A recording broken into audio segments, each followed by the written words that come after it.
Hey, welcome back to Footy Fin. So we're just 48 hours away now from the second test between the British and Irish Lions and the Wallabies. That'll happen in Melbourne at the famous MCG on Saturday night. Both sides have named their matchday 23s this afternoon.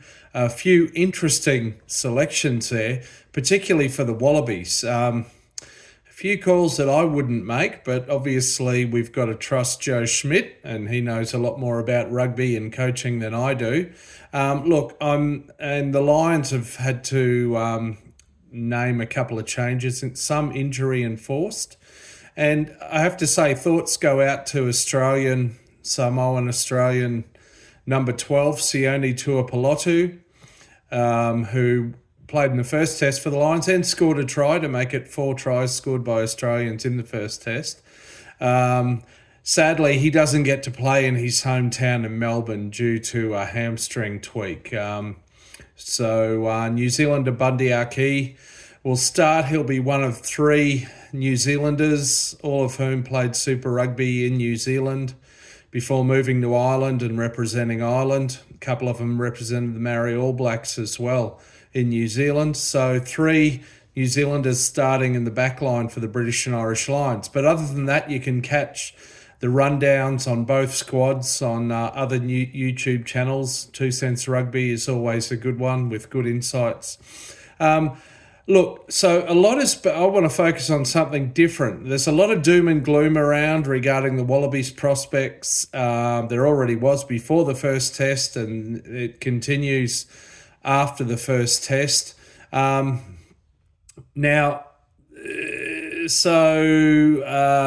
British, particularly the English media and pundits, would have us sort of believe that there's no hope for Australia and future Lions tours shouldn't come here and it'll be a 3-0 whitewash and et cetera, et cetera, et cetera. That's just part of the psyche, yeah? That's to me part of the English stick. It's the modus operandi. It's their culture. It's what they do.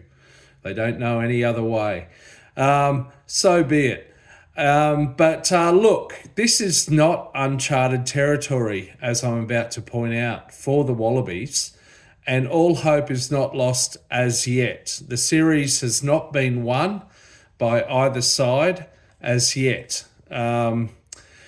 Casting our minds back to the Lions tour to Australia before the last one, 2001, let's just run over a couple of things. In the first test here in Brisbane at the Gabba, the cricket ground, Lions got off to a flying start with rugby league convert Jason Robinson scoring in the 3rd minute. Then Welsh winger Dafford James scored in the 32nd minute. No tries scored by the Wallabies in the first half.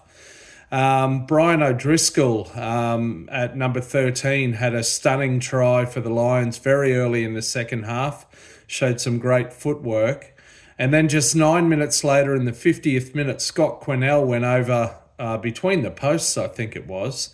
4 tries to 0 in 50 minutes. The Lions were up 29 points to 3. It was a thrashing.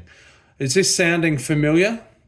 All the Wallabies could muster was a try by Nathan Gray in the 66th minute.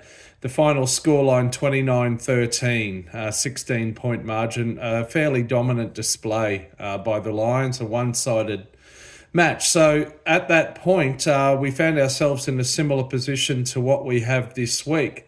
And the Wallabies were being written off, etc., etc. In the second test in Melbourne, the Lions got a try in the first half to kneel back. No tries for the Wallabies in the first half.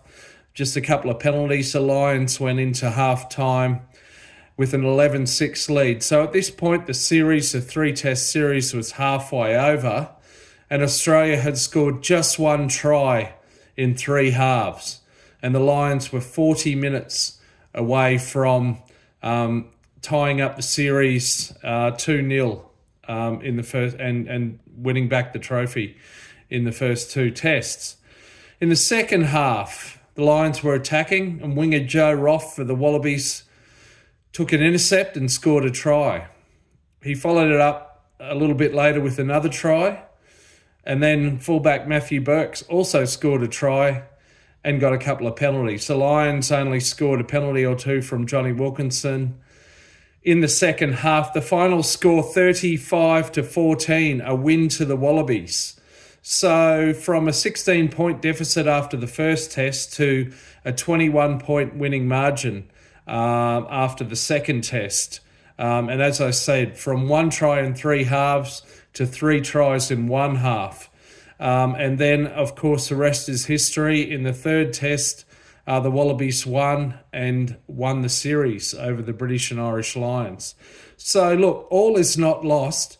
Incidentally, I've gone back over the official British and Irish Lions YouTube channel to try to find highlights from any of those 2001 matches.